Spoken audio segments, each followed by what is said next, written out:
craft is to sell it, and to me, the selling part is to help people make decisions that are better for them.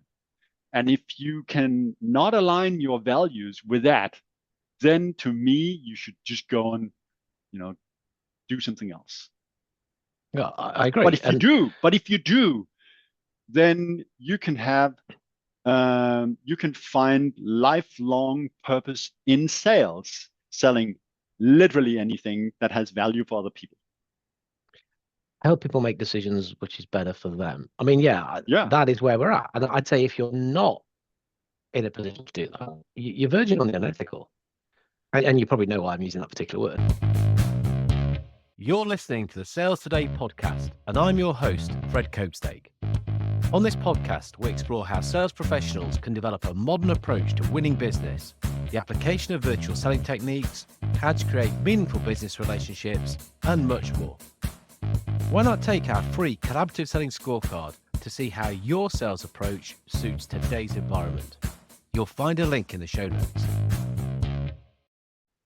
And welcome to this episode of the Sales Today podcast, where I'm delighted to be joined by Jakob Thusgaard, who is founder at YourSales. Jakob. Thanks, Fred. Or you said I can also call you Jacob or anything. It's all good. Welcome. Now, let's cut straight to the chase. You're a sporty guy, bit of a background in sport, and you had a realization that some of the training that you were doing wasn't right. You adjusted this training, and as a result of adjusting the training, it started getting you thinking about training that you deliver as a sales professional, and that's had an impact on that. And I thought, I want to know about that stuff because I like sport and I like sales training. So there we go. Yeah, it was eye-opening. So it's correct that I am a sporty guy, and but I've always described myself as a sporty guy, which is probably and the key insight was that there was at least that this was the key insight later on in my life, was that there was a disconnect between how I described myself and how I behaved. Yeah. You recognize that from other people, I do. Right? Like from salespeople, and so what I told myself when I was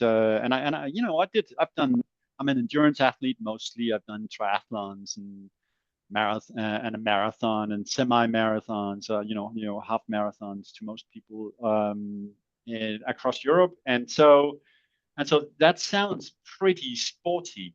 And I've been telling myself this story about myself for the better half of the past 20 years, that I was a very sporty guy. Now, when I looked into the data, though, when we moved away from Amsterdam for about 8 years ago, and I kept telling myself, then once we get a garden, I will go out and work out in the garden. But that only worked if I set myself some goals for, so I want to create some success stories around my activity.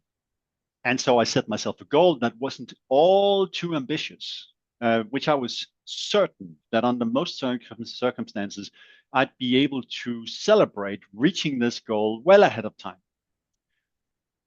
And the main idea about that was to be able to absolutely, for sure, barring the dramatic, catastrophic, unforeseen events, I would be for sure able to celebrate success.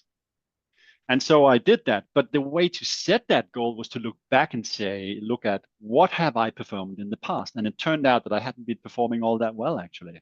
I'd been performing in my worst years something like 60 to 70 hours of workouts over a year, which is just a little over 1 hour a week, which is not very impressive at all. So I set some targets, and over the years since 2018, those targets, and I, of course, like was the intended idea, I reached all of my targets, which motivated me to reach further and further and further, but still with the overarching idea that I need to be able to continuously celebrate success in this area, because it is what motivates me to keep on going, right? And so the targets are still the targets that I calculate are still a 90% of the sum of the average of all of the previous years, which still is fairly low. But still, I've 4x'd what I trained 8 years ago. So over the past 8 years, I've 4x'd how much I work out. And the level doesn't really matter. But there came a point in 2020 where I was, okay, so if I want to push it further, the easiest way for me to start doing this is to generate a habit, which is to get movement every day. And so that started a streak of working out every day since 8th of February 2020, Okay. which I'm still on, by the way. Unbeaten. And it doesn't matter. And the main point is it does not matter if sometimes a day is doing 10 push-ups. It all counts. And so because it all takes me eventually in however small steps, and some days the steps are really small, right? It's just taking a few push-ups or taking a walk in the area, whatever, right? Which is not exactly what people would typically consider sporty activity, but it is certainly also not sitting still. And so, however small the steps may be, they still are progress versus taking no steps at all. And so if we fast forward to this summer, I finally read the book, which I can warmly recommend and have no affiliation with, by the way, Atomic Habits. And I realized that a lot of the things that I sort of ended up putting together on my own was reflected in the book Atomic Habits, and so I warmly recommend that people read it because it is an excellent book that provides a framework for how to create healthy habits and how to get rid of the unhealthy ones. And so what I did fairly recently, actually, just a few months ago, was to I finally found a piece of technology which I'm happy to mention and share later on. But I found a piece of technology which was my last piece of my own personal tech stack puzzle on how I could execute on networking with people, professional networking, but also personal networking and prospecting and staying on the radar of people and driving deals forward and all of that kind of good stuff. But I realized, having read Atomic Habits, I realized I can take my learning from how I put a system together for my endurance training, and I can make a similar system just for outbound motions of any kind, right? Automatic renewal, not automatic, but renewal times coming up, or I want to stay on a prospects or a current clients or possible potential clients radar, or I want to keep these deals moving forward, I want to prospect these people, and so on and so forth, right? So the system that I set up is incredibly simple, which is at any given time, I'll have a few hundred people that are in my outbound sequence ready to go automatically. And I'll find out what their telephone number is, and then I'll give them a ring. And because I'm not a particularly good cold caller by any stretch of the imagination, or at least I guess really I'm like most people, find it a little uncomfortable to call people who I do not know. And so what I'll do is I'll layer activities, and I'll reward myself I'll reward myself for having done a call to somebody who I do not know with a call to somebody who I do know, right? So I take a little bit of an uncomfortable call and I layer in a comfortable call before the next uncomfortable call, relatively speaking, right? It's not that I cramp up when I'm trying to call someone I don't know, but I know people who do. And so I think it's helpful to have this kind of motion going on with, you do something that's slightly uncomfortable, then you recover a little bit, and then you do it again and again and again and again. And so I've developed a streak now, which I'm in. I think I'm in month 3 of my outbound calling streak, which is exactly the same. It's exactly the same as my outbound as my endurance training streak. It just hasn't lasted as long. But the logic of you're committing to doing a minimum effort, and you'll find that if you do the minimum effort, it's very, very difficult to keep it at minimum, because it's like there's an example from the book, from the Atomic Habits book, which is the effort you need to do is you need to just get to the gym. If you get to the gym, it's okay for you to sit around at the gym all the time that you're there. And if you just get there, you can count it as success. But the thing is, once you're there, it's kind of sort of feels ridiculous to just sit there, right? And that's what I feel like with a friend with I feel like that with my calling. It's kind of ridiculous to just call one individual and get a non-response and send an SMS, and then I roll into the next one and the next one and the next one and the next one. And so over the past few months, I've called and spoken to more people since certainly since October. I think I started this somewhere in September, but certainly since October, since beginning of October, I've spoken to more people in those past 2 months than from January to September accumulated, right? Wow. So in 2 months, I spoke to more people than in the prior 9. Now, that may say something about my prior 9 months of activity, but it certainly also says something about the last 2.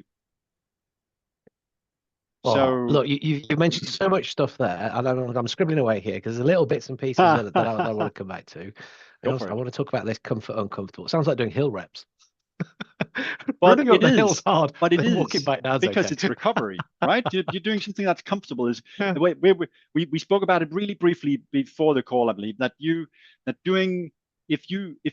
we see a lot of organizations right now, or we see some organizations that are hiring sales development reps, and what they do is that they compartmentalize the different parts of the sales the sales role.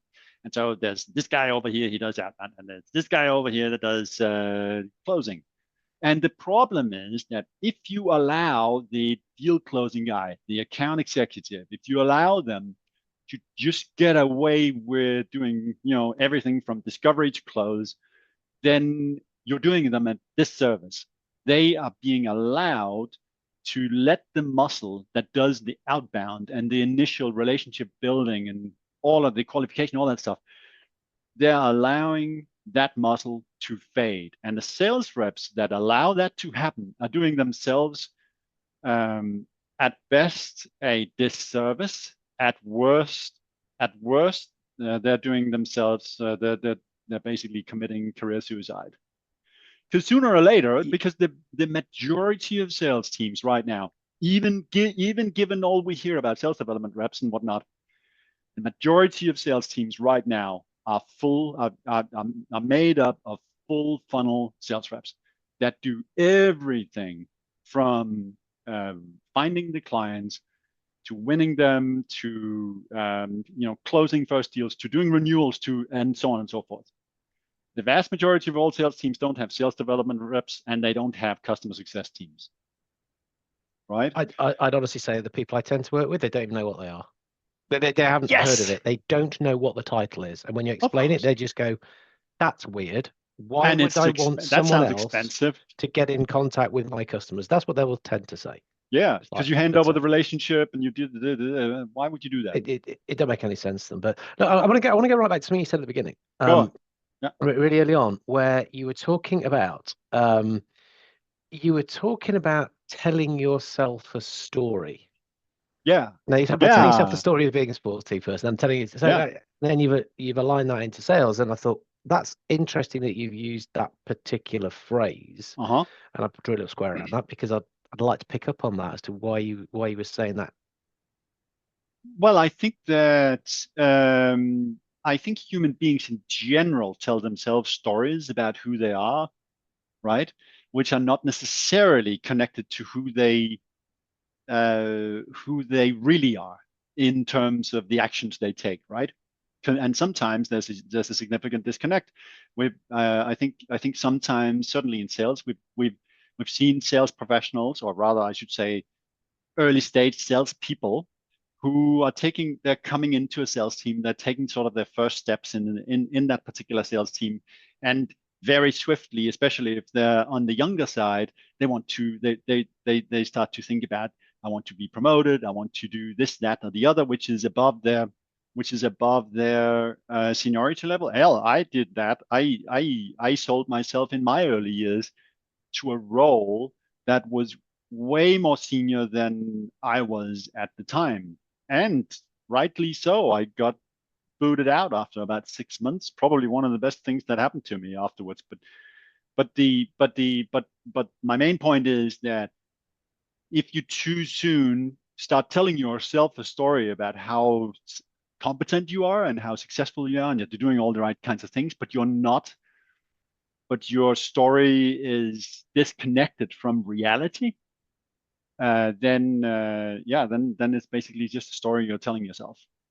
Yeah, I mean, well, and I think a lot of salespeople are telling themselves a story about him being senior or competent. And that's Dunning-Kruger. I mean, that is the curve, isn't it? With the confidence and competence, where without much competence, skill, knowledge, you become very, very confident in it. But it's funny when you use the word, and I actually wrote down sales professional when you said it. Yeah. Because I think it's even simpler than this, where you see people who talk about being a sales profession. Sales is professional. Sales is a profession. You know, all right. What about your training and coaching? I don't do any. Right. Yeah. You relinquish all rights to call yourself a professional. That's my opinion on that. Yeah, but because you look in the sports world, no professionals are going to rock around. I don't need to train. I don't have coaches. I'm too good. Yeah, but you're not professional then. There are different ways for you to source training and coaching, and some of them can be just speaking to other people. There's different levels of it, right? You can speak to a professional coach who will create the best possible program for you. Then you'll have less professional coaches, which sort of kind of wing it. You'll be able to self-coach and self-train because sometimes that's just the kind, but you can't do it without outside influence of sorts. So you need to source inspiration from somewhere, and a lot of people don't do that, right? And they don't measure themselves afterwards on whether the change that they made was something they actually executed on. Okay, so I said training and coaching. Perhaps I'd have been more accurate to say personal development. So doing something, go and read a book, watch a YouTube video, listen to a podcast. Exactly. There's tons of stuff. Yeah. That you are trying to improve the way you go about doing your job. Yeah. Which is what a professional does. Exactly. You keep on figuring out where you still need to develop, and then you try to develop it. And that is, especially if it's something you haven't been working on for a while, it's bloody uncomfortable. But that's how it is to be a professional. It's sometimes you become consciously incompetent, which is not a nice place to be, right? It's not. But you had a job to take people into that. And I actually use that. I use that learning ladder and say, hey, look, my job is to take you there. So it will be uncomfortable, but it's deliberate, and you'll be out your comfort zone. Yeah. Not as far out as into panic zone, because we don't really want you there, because your brain will do weird things. But yeah, we have to kind of embrace the uncomfort to develop. Yeah. Okay, so that was one thing. And actually, I think we said it before we even hit record, but it kind of fits in with what we're talking here, which is that sometimes maybe that discomfort or that thing that we've got to do on this kind of regular basis to get better can be a bit boring, can't it? Can be a bit monotonous if we want to be consistent and really embed those things which are going to make a difference for us. Sure, but absolutely, I agree. It's a little bit like about as interesting as watching paint dry. but you know what it is with watching paint dry as well, is that you don't want to start hanging up things on the walls before it's actually dry. It's similar to making investments in stocks, mutual funds, and index funds, and whatever else. It is not the interest rate that works for you over a year. It's the compound effect of interest over interest, right? And so it's the same when you make that's why this is why also small steps count. It is because over time, those small steps, if you continue to take small steps forward, they will help you make it regardless, right? And it's the compounding interest of all the time moving forward, even if it's only slightly forward, right? And that is, by the way, specifically why having healthy sales habits will trump having a phenomenal sales goal anytime. Because if you have the habit of consistently moving forward, then you will make things happen. Yeah. Go back to our small steps then. Yeah. I also want to link that then to what you were saying, which was celebrating success, giving yourself rewards. And you're working these things out, going, okay, it's going to be a long road. So if I just do this, if I do it for 10 days, well, 5 days, whatever, it doesn't matter. You put in a reward when you've done that to keep yourself on track. And also so you can stop and look back and go, actually, I have made progress here. Because sometimes the progress is marginal, but marginal gains stack up, don't they? So is that why you're very deliberate about that? I want to celebrate success. Because you said that a couple of times.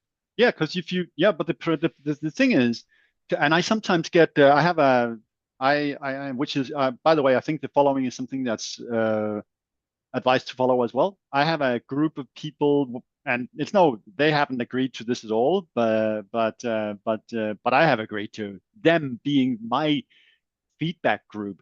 They are my group. It's a group of good friends, yeah, so they don't mind. But so they're the group that I tell about my goal, and they're also the group that I tell how I'm doing against that goal. And sometimes, and typically, actually, I'll be telling them around month 9 of the year. I'll tell them I've now reached my year goal. Good me. Hey, yeah. Well done, me. I'm great. Yeah, I'm great. But and then they say, yeah, but maybe your goal was just not ambitious enough. And that is not what it is about. If the goal was anywhere close to what I'll be achieving, the chance of not having that success moment will be greater, right? And so if I don't have those success moments, the motivation for keeping going will fade,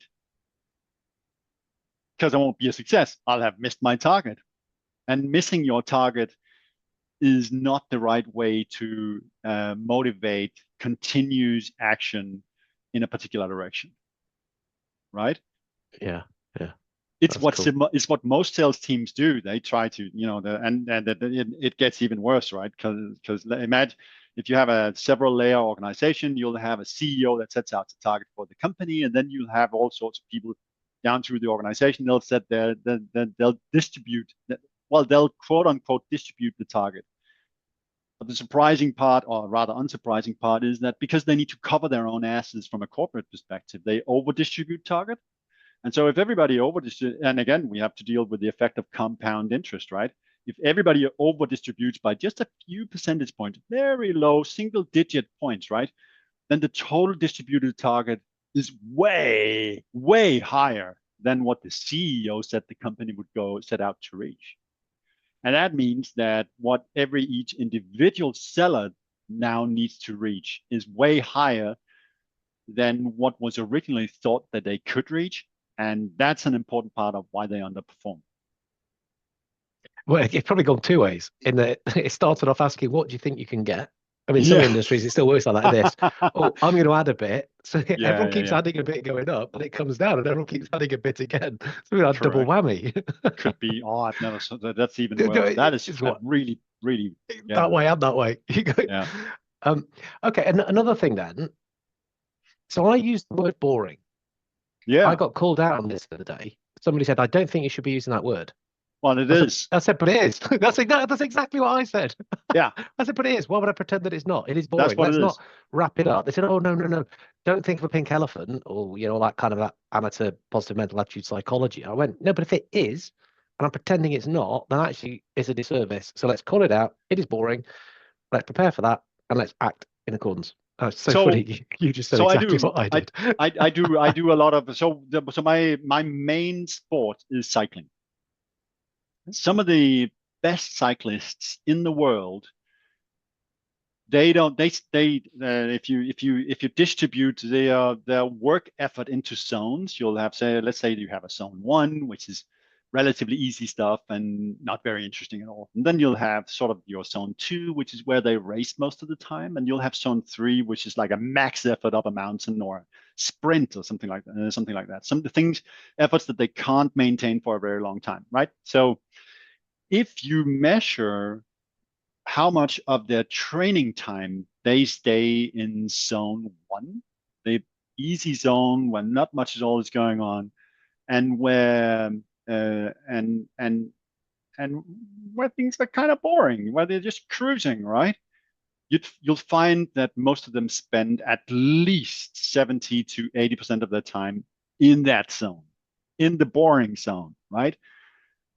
Because that's where the magic happens, and that's what it's like that's what it's like in sales as well. And you just gotta and I think that one of the things that sets true sales professionals apart from people who are just doing something is that they are willing and able to embrace doing more of the work in that zone, because they know that it is what makes them better over the long term than the ones who do not. The ones who only want sort of the quick fix to whatever it is that they're trying to achieve, and they only want the short successes, will never have as much success long term as the ones who are willing to do the work. And in fact, are happy doing the work, right? If you're a professional cyclist, you're a professional cyclist because you love cycling. Okay. You've literally put it to my question here.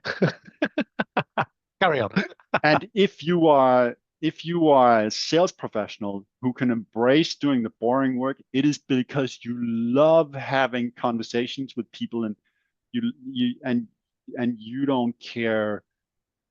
The bunch of things that relate to how to handle rejection and whatever else people want to call it, but or loss or whatever, right? But at the end of the day, they don't mind doing the miles. They love them. Yeah, because I mean, I was going to it's part of the craft. Alignment. It's that cyclist, professional cyclist. That's a dream for many people.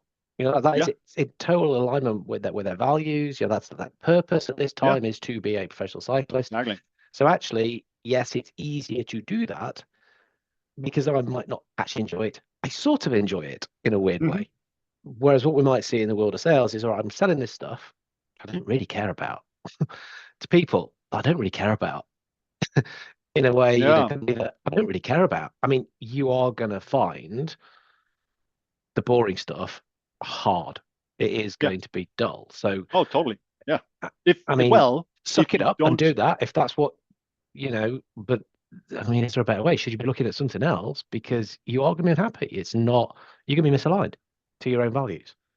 Exactly. I think that, and I think that's why I think sales people in general, it's good to have a connection with whatever it is that you're selling, and because you need to be able to sell the value and communicate it and help people make the right kinds of choices and so on and so forth. But I think at the end of the day, if you are in sales, you have to first and foremost have a deep connection with sales as a craft, because it's what you're doing. You're not, let's imagine that you're selling whatever, tractors, right? Imagine that you're selling tractors. Then what should keep you going is not so much the tractor component as it should be the component of your craft, which is to help people make a decision which is better for themselves, right?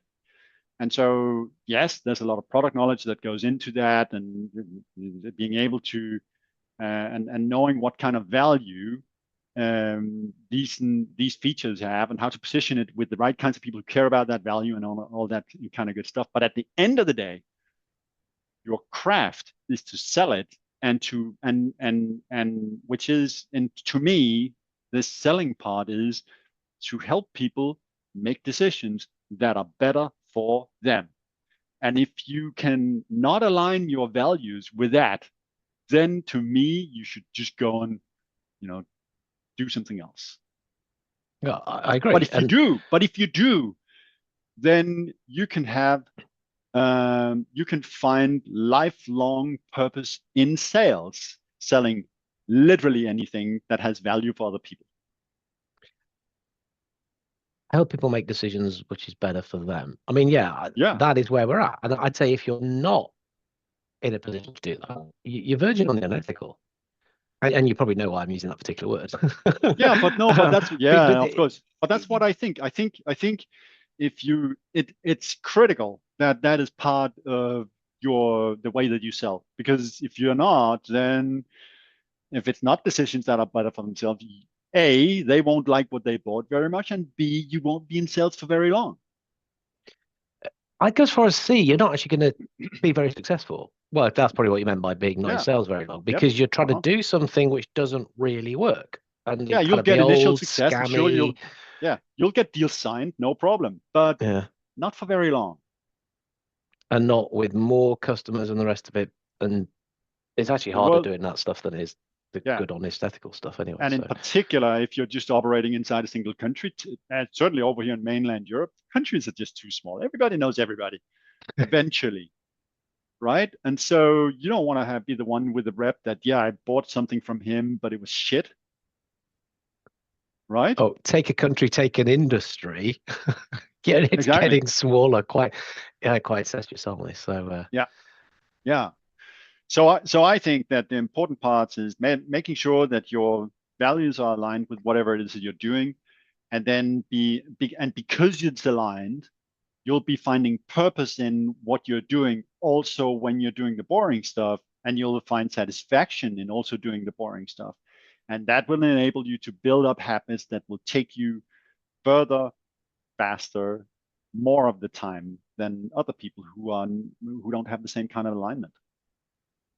And if you can't further, faster, more of the time, I don't know if that's the sales coach or the cyclist speaking there. It's the same. Who cares? It's still true. Right? It's still faster, true. No, it is. It is awesome. I mean, talking about fast, I can't believe how fast the time's gone. What time? Oh wow! We've sailed through it, and you've shared a ton of stuff, and I suspect there is a load more. So, where can people get in touch with you?